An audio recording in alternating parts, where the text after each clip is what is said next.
Narito na ang mga pinakamalalaking balita sa One North Central Luzon ngayong Biyernes.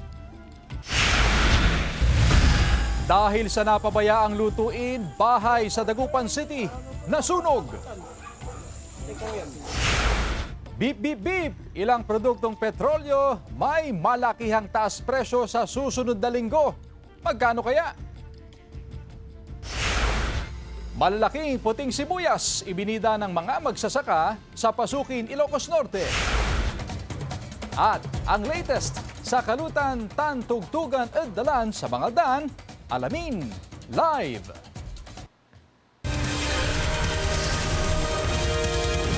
Ito ang GMA Regional TV, One North Central Luzon. Magandang hapon, ako si Chris Zuniga.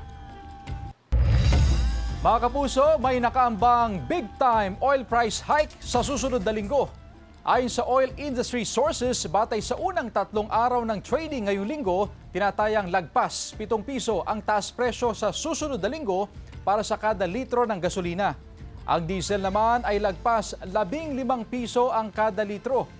Ayon sa sources, yan ay dahil sa patuloy pa rin na pagtaas ng presyo ng kada bariles ng krudo sa pandaigdigang merkado sa gitna ng giyera sa pagitan ng Amerika at Israel kontra Iran. Sa ngayon, wala pang inilalabas na forecast ang Department of Energy pero tiniyak ng DOE na hindi isang bagsakang ipatutupad ang oil price hike. Kinausap na raw ang mga oil companies na utay-utayin ang taas presyo. Presyo ng LPG inaasahang magtataas din dahil sa posibleng epekto ng krisis sa Middle East. Balitang tinutukan ni Jasmine Gabriel Galban. Tuwing unang araw ng buwan, karaniwan nagpapatupad ng price adjustment sa LPG. Pero ngayong buwan ng Marso ay wala pang ipinapatupad na pagbabago sa presyo ng LPG. Sa kabila nito, may abiso na raw ang mga supplier ukol sa napipintong taas presyo sa LPG. Kung magkano, hindi pa raw masabi sa ngayon. Although ang abiso sa amin ng suppliers or ng planta is possible na anytime pwedeng magtaas. Simula nang maranasan ng kaguluhan sa Middle East noong nakarang linggo at pangamba ng pagtaas sa presyo ng mga produktong petrolyo, kapansin-pansin daw na doble itinaas sa bilang ng mga binibiling LPG. Kung dati raw ay nasa halos 10 lang ang nabebentang LPG kada araw ni Rhea, simula nitong Lunes ay lumampas pa raw sila sa 20 LPG kada araw. Yung sales natin medyo nag-double up siya. Siguro gawa nga rin ng alam ng mga tao yung nangyayari sa ibang bansa. Nagre-ready na lang sila. Pinaghahandaan na rin ng ilang consumer ang posibleng pagtaas sa presyo ng LPG sa mga susunod na araw. Si Aling Lydia may inihahanda ng diskarte para makatipid sa konsumo sa LPG. Yung iba po kasi sa kahoy, mag-ano lang po, mag-a-adjust na lang po. Naglabas naman ng abiso ang Department of Energy laban sa posibleng hoarding at profiteering sa bentahan ng mga produktong petrolyo kasunod ng ulat ng irregularidad sa supply. Sa ilalim ng Price Act of the Philippines at Presidential Decree No. 1865, itinuturing na iligal at may kaakibat na multa at pagkakakulong ang hoarding, overpricing, adulteration at iba pang manipulasyon sa presyo at supply ng petroleum products. Kasama si Henry Duminsil, Jasmine Gabriel Galban, One North Central Luzon. Dinala sa ospital ang mahigit sa 100 estudyante mula sa isang paaralan sa City of San Fernando, Pampanga dahil umano sa food poisoning. Nakaranas sa mga estudyante ng pagkahilo, pagsusuka at diarrhea habang isinasagawa ang feeding program sa kanilang paaralan. Nangyari ang insidente nitong Huwebes ng hapon. Base sa opisyal na pahayag ng organizer ng feeding program, agad nilang dinala sa ospital ang mga apektadong estudyante para mabigyan ng agarang lunas. 22 estudyante ang nakitaan ng sintomas ng dehydration at kinailangang bigyan ng intravenous o IV fluids. Gayunman, ayon sa mga doktor, naging stable din agad ang kanilang kondisyon, kaya karamihan sa kanila ay na-discharge din matapos mabigyan ng kinakailangang gamutan. Sinagot din daw ng organizer ang gastusin sa pagpapagamot sa mga estudyante at patuloy ang pakikipag-ugnayan sa mga magulang ng mga ito. Samantala, sinabi ng Pampanga Provincial Health Office na nagpapatuloy ang investigasyon ng Department of Health at Provincial Epidemiology and Surveillance Unit upang matukoy kung ano ang sanhi ng hinihinalang food poisoning. Patuloy na minomonitor ng mga health authority ang kalagayan ng mga naapektuhang estudyante.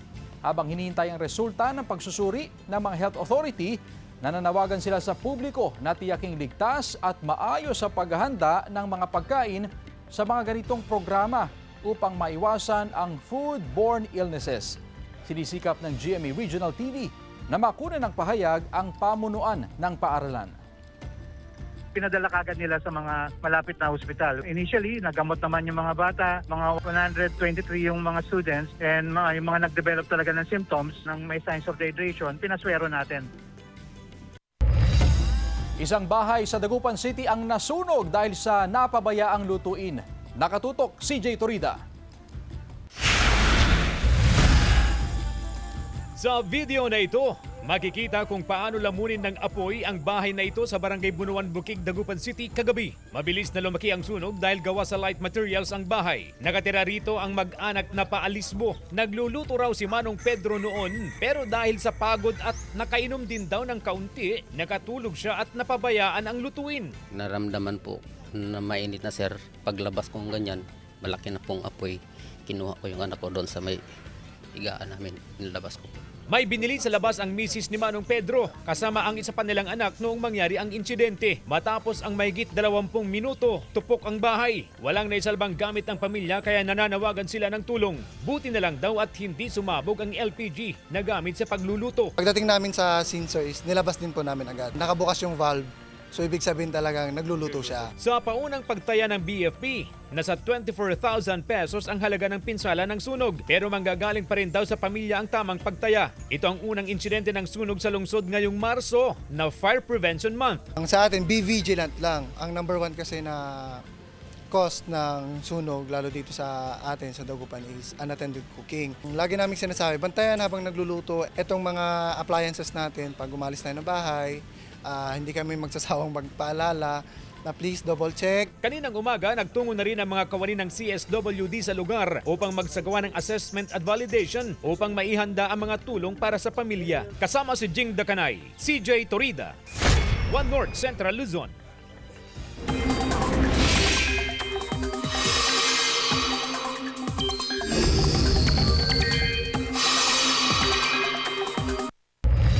Magiging mainit at maalinsangan sa malaking bahagi ng bansa.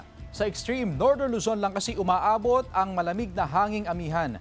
Habang yung mainit na easterlies, iihip at makakaapekto sa iba pang panig ng Pilipinas. Sa datos sa Metro Weather, may tsansa ng kalat-kalat at panandaliang ulan sa ilang lugar sa Apayao, Cagayan, Isabela, Kalinga, Mountain Province at Quirino. Posible rin ang ulan sa iba pang bahagi ng bansa. Samantala, ibinida ng mga magsasaka sa Pasukin, Ilocos Norte ang malalaki nilang ani ng puting sibuyas. Aabot kasi ng 1 kilo ang 3 piraso ng malalaking sibuyas. Maganda raw ang ani ngayon dahil may sapat na patubig gamit ang solar-powered water pump. Masaya ang grupo ng mga magsasaka dahil maibebenta na nila ngayon ang malalaking sibuyas ng magandang presyo. Kung dati hirap nilang ibenta ang malalaking sibuyas, ngayon ay meron na silang sure buyer na gagamitin daw nila na pang-burger.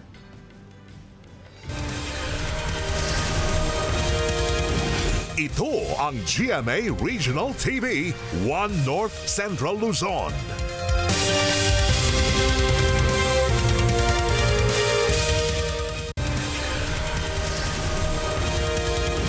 Ito ang GMA Regional TV, One North Central Luzon.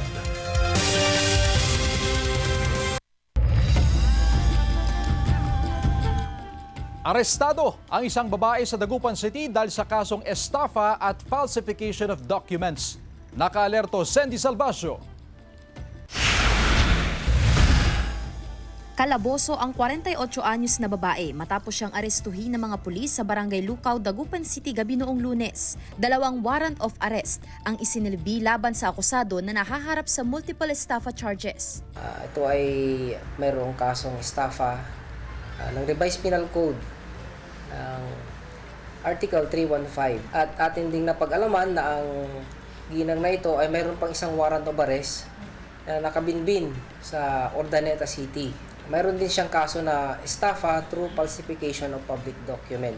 Itinanggi ng akusado ang mga paratang. Ginamit lang daw ng ilang individual ang kanyang pangalan sa kanilang illegal na transaksyon. Parang nananahimik lang ako, dito lang ako, tahimik lang ako. Gusto ko sana yung masolusyonan ko ito, ma'am. Gusto ko silang mahuli kasi sila yung kumuha ng mga pera eh. Nagpiyansa ang akusado ng 54,000 pesos para sa kanyang pansamantalang kalayaan. Ilalaban daw niya sa korte ang mga kasong isinampa laban sa kanya. Kasama si Jing Dacanay, Senty Salvacio, One North Central Zone. Nasa 25 milyong pisong halaga ng hininalang smuggled footwear ang nadiskubre sa isang bodega sa isinagawang inspeksyon ng mga otoridad sa barangay Calantipe sa Apalit, Pampanga. Isinagawa ang inspeksyon batay sa isang letter of authority na inilabas ng Bureau of Customs. Matapos umano ang ilang ulit na pagtawag at pagkatok sa bodega at walang sumasagot, napilitan ng mga operatiba na buksan ang warehouse sa presensya ng mga barangay official upang maipatupad ang batas. Isinailalim sa masusing inspeksyon at verifikasyon ang mga nakumpiskang produkto upang matukoy kung may paglabag sa umiiral na customs laws and regulations. Kasalukuyan ang isinasagawa ng Bureau of Customs ang inventory, dokumentasyon at iba pang legal na proseso kaugnay sa nasabing kaso. Walang naarestong sospek dahil walang naabutang tao sa bodega ang operatiba. Patuloy ang investigasyon ng otoridad upang matukoy ang may-ari ng bodega.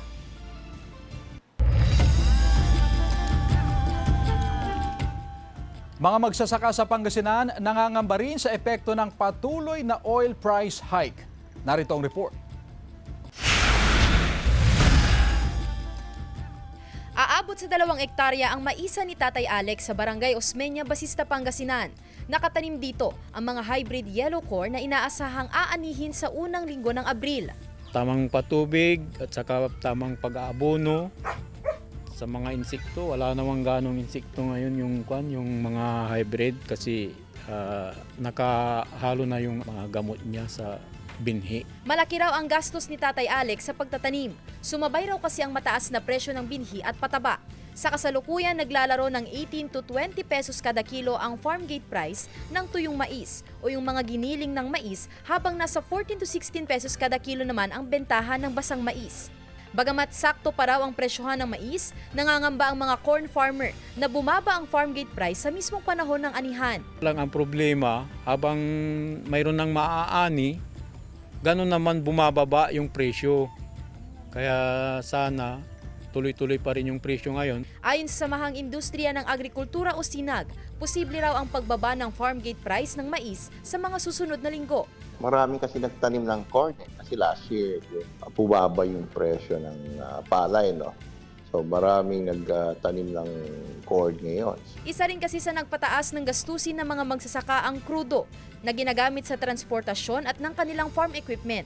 Nasa 100 milyong pisong halaga ng fuel subsidy ang naibigay ng Agriculture Department para sa mga magsasaka at mangingisda. Ayon kay DA Assistant Secretary Arnel de Mesa, tig 5,000 piso ang posibleng matanggap ng mga nakarehistrong magsasaka sa kagawaran. Kapag nai-release na, magagamit daw ang fuel subsidy card sa mga gasolinahan para doon sila magpakarga. Ang mga nasa malalayong lugar, bibigyan naman daw ng voucher. Nakahandang magbigay ng fuel subsidy ang gobyerno kapag tumaas pa raw lalo ang presyo ng langis dahil sa nagpapatuloy na gulo sa Middle East. Kasama si Jing Dacanay, Senty Salvacio, One North Central Luzon. Samantala, inisyuhan ng Sandigan Bayan 2nd Division ng precautionary hold departure order ang magkapatid na sina Benguet Lone District Representative Eric Yap at nagbitiw na ACT CIS Party List Representative Ed Vic Yap. Kinatigan ng Sandigan Bayan ang hiling ng Special Prosecutor ng Office of the Ombudsman. Nakita ng korte ang magkapatid ng kakayahan at posibilidad na lumabas ng bansa. Sumasailalim ngayon sina Yap sa preliminary investigation ng Ombudsman dahil sa 2 questionable flood control projects sa Bawang La Union. Sinusubukan pa namin silang kunan ng pahayag. Kampanya kontra droga sa mga barangay puspusang isinasagawa ng Calasiao LGU. Ang detalye sa report ni Joel Fernandez. Nagtipon-tipon ang mga barangay official ng Calasiao, Pangasinan sa isinagawang Orientation on Community-Based Drug Rehabilitation Program ng LGU kasama ang DILG at PDEA. Bukod sa kampanya laban sa illegal na droga, nagkaroon din ng training sa tamang proseso sa pag-maintain ng confidentiality o privacy ng mga sasailalim sa drug rehabilitation program. Layon ng lokal na pamahalaan na maging drug-free ang bayan ng Calasiao. Ay malaki po ang may tutulong na ating mga barangay officials para sa pag-maintain ng kanilang drug-cleared status ng mga barangays nila. Remind natin sa kanila na sila yung kauna-unahang nakakaalam kung ano yung nangyayari sa mga barangay nila. Isumbong o i-report sa atin, sa kapulisan natin kung may mga illegal activities dyan. Sumailalim din sa drug test ang lahat ng barangay officials na dumalo sa orientation. Maging example po ang ating mga barangay officials sa kanakanang barangay. Pinopromote po talaga ang drug-free na lugar po sa ating bayan po. Panawagan ng barangay officials na itigil na ang paggamit ng droga. Bukas din umano ang kanilang tanggapan para sa kanilang mga kababayang nais magbago. Lalo na yung mga gustong magparehab, inaano namin sa pumunta sila sa barangay para ma-monitor at maparehab sila. Kasama si Ron Taniedo, Joel Fernandez, One North Central Luzon. Taunang kalutan, tugtugan at dalan, inabangan ng mga residente at bisita sa bayan ng Mangaldan, Pangasinan. May live report si Jasmine Gabriel Galban. Jasmine? Happy Pindang Festival, Chris! Happy Pindang Festival, mga kapuso! Tuloy-tuloy na po ang kasiyahan dito nga sa may Mangaldan, Pangasinan at tuloy-tuloy na pong selebrasyon ng Pindang Festival. Sa mga oras nga po na ito ay libo-libo ng mga katao ang nakikisaya para po sa tugtugan, kalutan, tansayawan na dalan. Ipakita ko lamang, mga kapuso, yung sitwasyon ngayon dito sa kahabaan ng Rizal Avenue. Actually, mga kapuso, ayan, anytime po, mga kapuso, ay didingasan na po yung mga grills na nakahilera po dito sa Rizal Avenue. 500 po yan na grills, mga kapuso. At kapag yan nga po nadingasan na, ay po pwede na hong mag-ihaw yung ating mga kababayan. Ayan, medyo malayo-layo. Papunta muna tayo dito, mga kapuso. Ipakita ho natin.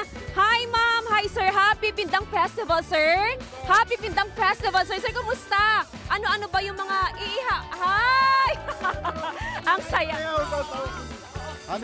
Ano ba yung mga iihawin natin ngayon? Ipakita natin. Ayan, may mga barbecue, may longganisa, hotdog.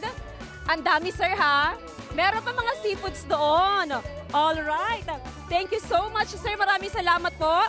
Ayan, Chris, makikita natin na didingasan na yung mga grills.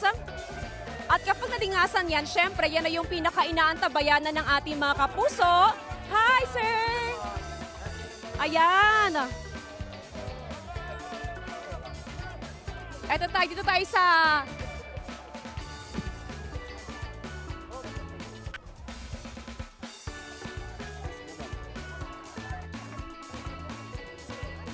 ayan, mga kapuso, nakapagdingas na ho ang karamihan sa mga grills dito. Hello, ma'am. Hi, ma'am. Hi, sir. Happy Fiesta. Hi. At syempre, mga kapuso, since nadingasan na po ang mga grills, syempre, antabayanan po natin maya-maya na masimulan na po yung pag-iihaw ng mga seafoods, ng mga cara beef, at ng iba pang mga po pwedeng enjoy na kainin maya-maya lamang. Kaya mga kapuso, patuloy po kayong tumutok sa update. Dito po yan sa Mangaldan, Pangasinan, selebrasyon ng Pindang Festival 2026. Chris? Maraming salamat, Jasmine Gabriel Galban.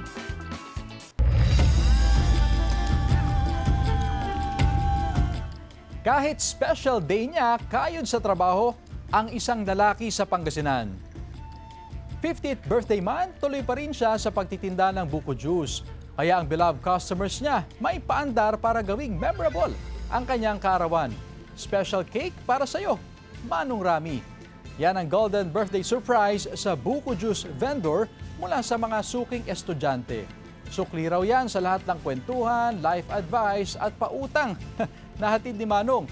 Ang hindi alam nila classmates, sorpresahin din sila ng tindero. Ang birthday wish kasi niya, makatapos sa pag-aaral ang kanyang mga suki. Sa comment section, thankful ang anak ni Kuya Rami sa kanyang o sa sayang hatid ng mga estudyante sa kanyang papa. Ang ilang netizens napaluha sa nakakantig daw na video. 9.3 million na ang views niyan with 2 million hearts.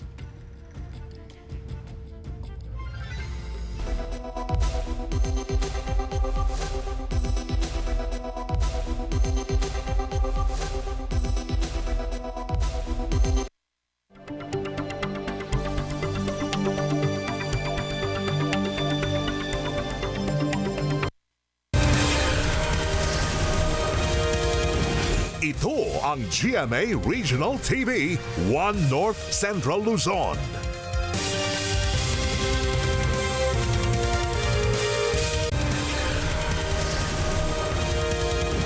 Ito ang GMA Regional TV 1 North Central Luzon.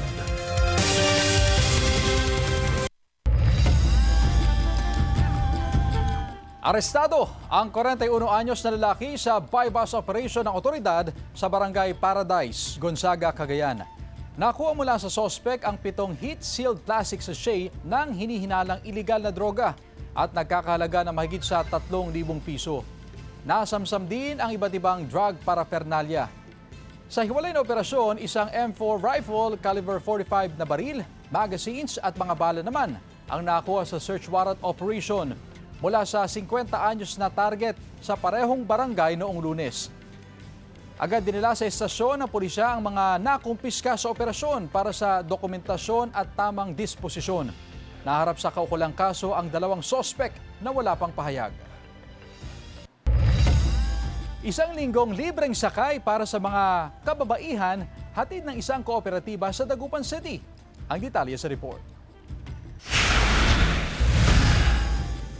Simula sa Lunes, March 9, magpapatupad ng libreng sakay ang Dagupan City Bunuan Loop Transport Cooperative sa mga kababaihan. Bahagi raw ito ng pagkilala sa mga kababaihan ngayong pagdiriwang ng National Women's Month. Kailangan natin bigyan talaga ng kahalagaan ng kababaihan sa lipunan. Although we are sacrificing on this because of the very, very high fuel pump right now due to the escalation that we need to give it. Gayunman, nilinaw ng kooperatiba na may window hours ang libreng sakay. Mula alas 10 ng umaga hanggang 1:00 ng hapon. Kasagsagan ng init ng panahon at kailangan sumakay sa mga air-conditioned na modernized PUJ unit. Libre ang mga pasaherong manggagaling sa One Bunuan area hanggang sa downtown Dagupan. Dahil sa katuparan ng proyektong libreng sakay para kay Juana sa pakikipagtulungan ng LTO Dagupan District Office. It's not only a celebration. Pinapakita natin how we recognize them. It's a way of appreciation for women. Mula sa 20 units ng modernized PUJ na mayroon ng DCB-LTC, 5 unit ang gagamitin sa libreng sakay. Sa ngayon, nasa 20 hanggang 22 pesos ang pamasahe mula sa Bukig. 30 pesos naman ang binlok to downtown at 15 pesos naman sa mga manggagaling sa Gusset. Kasi mas malaki pong tulong sa mga kababaihan, lalo na especially sa mga nanay na naghahatid po sa mga estudyante, ang hirap pong sumakay. Magtatagal ang libreng sakay ng 1 linggo. Kasama si Jing Dakanay, CJ Torida, One North Central Luzon. Mga dapat gawin para makaiwas sa sunog, itinuro sa mga mag-aaral sa Bangaldan, Pangasinan. Narito ang report. Personal na bumisita ang piling grade 3 learners ng Bangaldan Central School sa himpilan ng Bureau of Fire Protection sa Bangaldan, Pangasinan. Kasabay ng selebrasyon ng Fire Prevention Month ay sumailalim sa open house training ang mga mag-aaral. Itinuro sa kanilang kahalagan ng trabaho ng isang fireman o bombero. Isa ito sa mga programa po namin para malaman po nila yung kahalagahan ng bumbero po sa komunidad. Para sa ganitong mga kaisipan nila, bata pa sila, alam nila yung trabaho ng isang bumbero. Ipinakita at ipinaliwanag din sa mga mag-aaral ang iba't ibang gamit ng mga bumbero sa pag-apula ng sunog. Tinuro din po kanina kung paano gamitin yung mga equipments din po ng mga BFP po natin. Marami rin natutunan ng mga mag-aaral. Kabilang narito ang dapat gawin kapag may insidente ng sunog. Yung mga parts po ng fire extinguisher po. Tapos po kung anong gagawin kapag may fire. Kukuha po ng fire extinguisher, tapos pull the pin, tapos po yun, spread all over po. Kasama si Henry Duminsil, Jasmine Gabriel Galban, One North Central Luzon. Matutunghayan na ang pag-angat ng talentong Pinoy.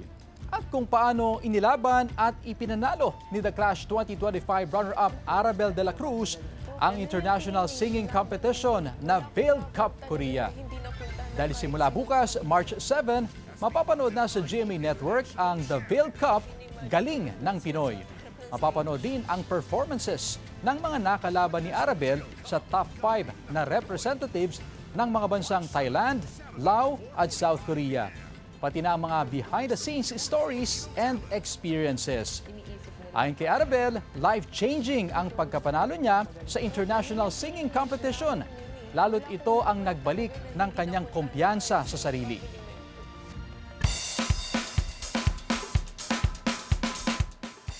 Halos 100 bangka sabay-sabay na naglayag sa Bugay, Cagayan. Tunghayan sa report.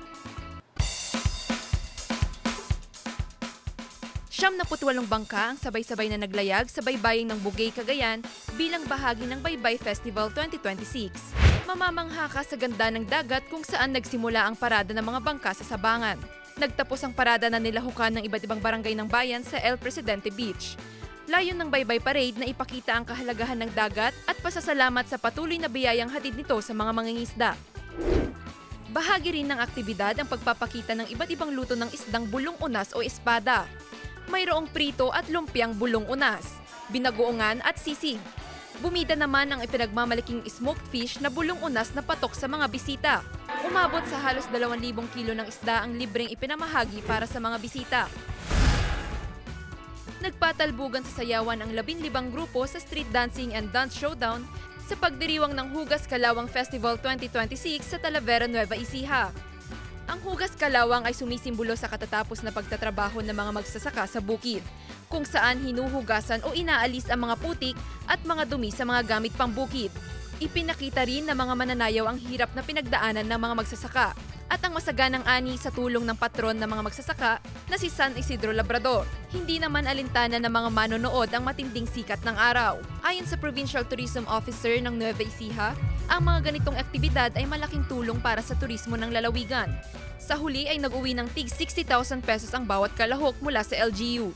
Joel Fernandez, One North Central Luzon. Samantala, mapapanood niyo po ang episode na ito at iba pang pinakahuling lokal na balita sa official website ng GMA Regional TV, www.gmaregionaltv.com. Pwede rin kayo bumisita sa aming official YouTube channel, GMA Regional TV, at i-click ang subscribe button para sa pinaka-maiinit na balita mula sa mga rehiyon. Nais din naming pasalamatan ng mga kapuso sa Hilaga at Gitnang Luzon, maging ang mga kapuso natin abroad. Dahil sa GMA Regional TV, local news matters. At yan ang mga pinakamalaki at pinakahuling balita sa Hilaga at Gitnang Luzon. Maraming salamat sa pagsama sa amin pati na ang mga kapuso sa ibang bansa na tumutok sa mga balita sa rehiyon.